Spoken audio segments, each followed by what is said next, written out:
Hi hello ನಮಸ್ತೆ welcome back to my YouTube channel. ತಮ್ನೈಲಲ್ಲೆಲ್ಲರೂ ನೋಡಿರ್ತೀರ.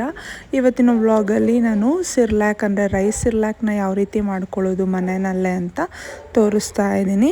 ಆ್ಯಂಡ್ ಇಲ್ಲಿ ಬಳಸಿರೋ ಅಂಥ ಪ್ರತಿಯೊಂದು ಇಂಗ್ರೀಡಿಯೆಂಟ್ಸ್ನ ಕೂಡ ನಾನು ಡಿಸ್ಕ್ರಿಪ್ಷನಲ್ಲಿ ಮೆನ್ಷನ್ ಮಾಡಿರ್ತೀನಿ.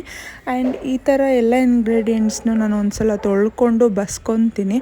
ಅದನ್ನು ಬಸ್ತಿದ್ದಾದಮೇಲೆ ಚೆನ್ನಾಗಿ ನೀರು ಹೋಗಿದೆ ಅಂತ ಅನ್ನಿಸ್ದಾಗ ಮನೆ ಒಳಗಡೆನೆ ಅಂದರೆ ನೆರಳಲ್ಲಿ ಒಣಗಿಸ್ಕೊಳ್ಬೇಕಾಗತ್ತೆ. ಒಂದು ವೈಟ್ ಕಾಟನ್ ಪಂಜೆ ಅಥವಾ ಕಾಟನ್ ಕ್ಲಾತ್ ಯಾವುದೇ ಆಗಿರಬಹುದು.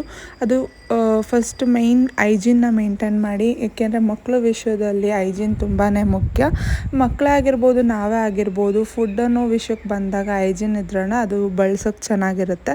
ನೋಡಿ, ಈ ರೀತಿಯಾಗಿ ಮನೆ ಒಳಗಡೆ ನೆರಳಲ್ಲಿ ತೆಳುವಾಗಿ ಹರಡ್ಬಿಟ್ಟು ಅದನ್ನು ಒಣಗಿಸ್ಕೋತೀವಿ. ಇದನ್ನು ಬಿಸಿಲಲ್ಲಿ ಒಣಗಿಸ್ಬಾರ್ದು. ಬಿಸಿಲಲ್ಲಿ ಒಣಗಿಸಿ ನಾವು ಗ್ರೈಂಡಿಗೆ ಕೊಟ್ಟಾಗ ಮಿಲ್ಲಿಗೆ ಅದೇನಾಗುತ್ತೆ, ತುಂಬಾ ತರ್ತರಿಯಾಗಿ ಬಿಸಿಲಲ್ಲೇ ಆಲ್ರೆಡಿ ಒಂಥರ ಜಾಸ್ತಿ ಒಣಗ್ದಂಗಾಗಿ ತುಂಬ ತರ್ತರಿ ಅನಿಸುತ್ತೆ. ಬಟ್ ಈ ರೀತಿ ನೆರಳಲ್ಲಿ ಒಣಗಿಸ್ಕೊಂಡು ಸ್ವಲ್ಪ ಬಾಣಲಿಲಿ ಬೆಚ್ಚಗೆ ಮಾಡಿ ಮಿಲ್ಲಿಗೆ ಕೊಡೋದ್ರಿಂದ ತುಂಬಾ ನೈಸ್ ಅಂದರೆ ತುಂಬ ಸ್ಮೂತಾಗಿ ಪೌಡರಾಗಿ ಫೇಸ್ ಪೌಡರ್ ಇರುತ್ತಲ್ವ ಆ ಥರನೇ ಬರುತ್ತೆ. ಆ್ಯಂಡ್ ಇದನ್ನು ನೀವು ಮತ್ತೆ ಜರಡಿ ಮಾಡ್ಕೋಬೇಕಂದ್ರೆ ಬಟ್ಟೆಯಲ್ಲಿ ಸೋಸ್ಕೊಳ್ಬೋದು.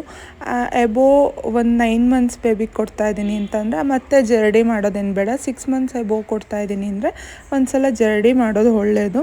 ಇದೇ ವಿಧಾನದಲ್ಲಿ ನಾವು ರಾಗಿ ಸರಿ ಕೂಡ ಪ್ರಿಪೇರ್ ಮಾಡ್ಕೊಳ್ಳೋದು. ಆ್ಯಂಡ್ ಇದೇ ರೀತಿ ನಾವು ಮನೆ ಒಳಗಡೆ ಫಸ್ಟ್ ರಾಗಿನ ಆಚೆ ಒಣಗಿಸಿ ತೊಳೆದು ಆಮೇಲೆ ಮತ್ತೆ ಮನೆ ಒಳಗಡೆ ಒಣಗಿಸಿ ಮಿಲ್ಲಿಗೆ ಕೊಡ್ತೀವಿ. ನೋಡಿ, ಫಸ್ಟು ಹಾಲನ್ನ ಕಾಯಕ್ಕೆ ಇಟ್ಕೊಳ್ತಾ ಇದ್ದೀನಿ. ಅಪ್ ಟು 1 ಇಯರ್ವರೆಗೂ ಹಸುವಿನ ಹಾಲನ್ನ ಬಳಸೋದು ಒಳ್ಳೆಯದಲ್ಲ ಅಂತ ಡಾಕ್ಟರ್ಸ್ ಹೇಳ್ತಾರೆ. ಸೊ ನಾನು 1 ಇಯರ್ ತನಕ ಹಸುವಿನ ಹಾಲನ್ನ ಬಳಸಲಿಲ್ಲ.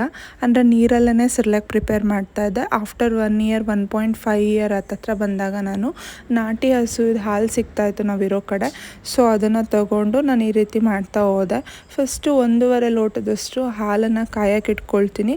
ಅದಕ್ಕೆ 2 ಟೇಬಲ್ ಸ್ಪೂನ್ಗಿಂತನೂ ಕಡಿಮೆ ಅಂದರೆ ಚಿಕ್ಕ ಸ್ಪೂನಲ್ಲಿ ಆರ್ಗ್ಯಾನಿಕ್ ಬೆಲ್ಲನ ನಾನು ಉಪಯೋಗಿಸ್ತೀನಿ. ಇದುವರೆಗೂ ನಾನು ಟ್ರಯುಗೆ ಸ್ವೀಟ್ಸ್ ಆಗಲಿ ಖಾರ ಆಗಲಿ ಇನ್ನೂ ತಿನ್ನಿಸಿಲ್ಲ. ಅಪ್ ಟು 3 ಇಯರ್ಸ್ವರೆಗೂ ಇದನ್ನೆಲ್ಲ ಸ್ವಲ್ಪ ಕಡಿಮೆನೇ ಮಾಡಬೇಕು. ಸೊ ಸ್ವೀಟ್ ಖಾರನ ಕಡಿಮೆ ಮಾಡಿ, ಆದಷ್ಟು ಅಷ್ಟೊಂದು ಖಾರ ಮತ್ತು ಸ್ವೀಟ್ನ ಕೊಡೋದು ಸೂಕ್ತ ಅಲ್ಲ. ಬೇಗ ಅವ್ರಿಗೆ ಹೊಟ್ಟೆಲಿ ಇನ್ಫೆಕ್ಷನ್ಸ್ ಸ್ಟಾರ್ಟ್ ಆಗಿಬಿಡುತ್ತೆ.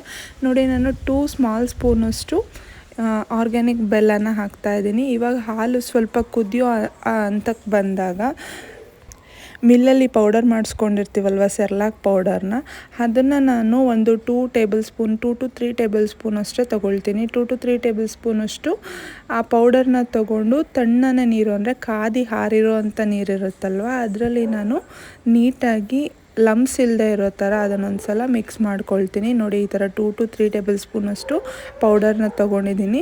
ಇದಕ್ಕೆ ಸ್ವಲ್ಪನೇ ನೀರನ್ನು ಹಾಕ್ಕೊಳ್ತಾ ಲಮ್ಸ್ ಅಂದರೆ ಗಂಟೇನೂ ಇರದೇ ಇರೋ ಥರ ಇದನ್ನು ನೀಟಾಗಿ ಪೇಸ್ಟ್ ರೀತಿಯಾಗಿ ಕೈಯಲ್ಲೇ ಮಿಕ್ಸ್ ಮಾಡ್ಕೊಳ್ತೀನಿ.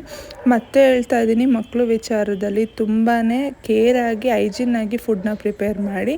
ಬಿಕಾಸ್ ಅವರಿಗೆ ಇಮ್ಯೂನ್ ಪವರ್ ಕಮ್ಮಿ ಇರೋದ್ರಿಂದ ಬೇಗನೆ ಅವರು ಹೆಲ್ತ್ ಇಶ್ಯೂಸ್ನ ಫೇಸ್ ಮಾಡ್ತಾರೆ. ಅವ್ರ ಹೆಲ್ತ್ ಅಪ್ಸೆಟ್ ಆದರೆ ತಾಯಿದಿರ್ಗಂತೂ ಏನು ಕೆಲಸ ಮಾಡೋಕ್ಕೂ ಮನಸ್ಸೇ ಇರೋಲ್ಲ. ನೋಡಿ, ಈ ಥರ ಹಾಲು ಕುದಿಯೋಕ್ಕೆ ಸ್ಟಾರ್ಟ್ ಆದಮೇಲೆ ಅದು ನಾನು ಏನು ಕಲಸಿಟ್ಕೊಂಡಿದ್ದೆ ಅಲ್ವಾ ಪೌಡರ್ನ, ಅದು ಹಾಕಿಬಿಟ್ಟು ಹಾಗೇ ಸ್ಪೂನಲ್ಲಿ ತಿರುಗಿಸ್ತಾ ಹೋಗಬೇಕು. ಇದನ್ನು ತಿರುಗಿಸ್ತಾ ಹೋದಾಗ ಅದೇನಾಗುತ್ತೆ, ತಿಕ್ಕಾಗ್ತಾ ಹೋಗುತ್ತೆ. ಸೊ ಈ ಕನ್ಸಿಸ್ಟೆನ್ಸಿಯಲ್ಲಿ ಅದು ತಿಕ್ಕಾದರೆ ತ್ರಯು ಇಷ್ಟಪಡ್ತಾನೆ. ಸೊ ನಾನು ಆ ಕನ್ಸಿಸ್ಟೆನ್ಸಿಗೆ ಮಾತ್ರ ನಿಲ್ಲಿಸ್ತೀನಿ.